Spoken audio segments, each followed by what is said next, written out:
So guys, nandito na kami ngayon sa mismong location sa abandoned military barracks. So guys, time check natin ay 10:30 na ng gabi. So guys, kailangan namin akutin tong gubat na to or madaming lugar na to para papuntaan yung abandoned military barracks dun sa taas. So let's go.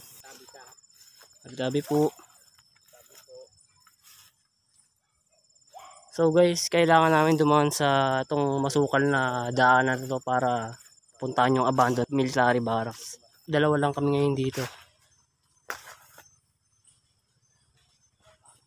Parang hindi eh.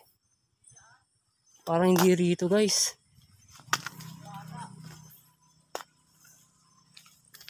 Malayo na to eh. Natatanaw ko na rito eh. Okay to. Yan. Medyo natatanaw ko na yung abandoned military barracks dito guys. So guys, ito na ngayon abandoned military barracks. So puntahan natin guys.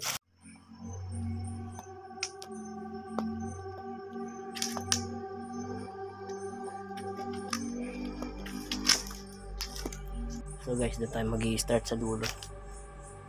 Sa dulo ng barracks na to bago natin pasukin yung kada kwarto. So let's go.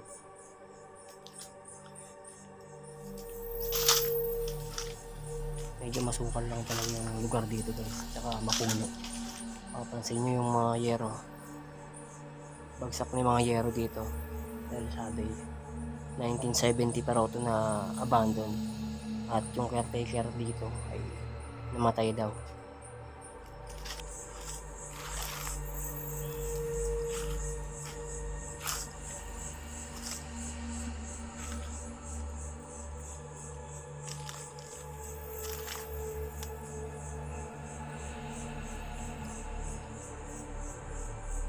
Time check natin guys, ano na, alas 11 na ng gabi.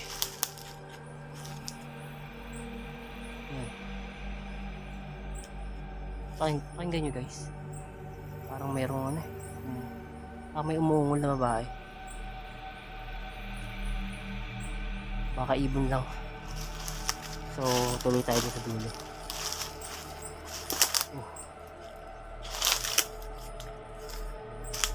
Saan puno? Saan puno?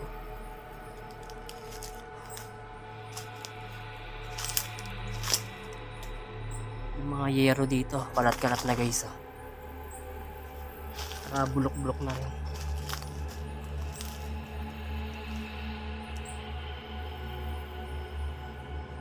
Grabe, halos lamunin na ng mga sangato at mga puno kung abandoned military barracks.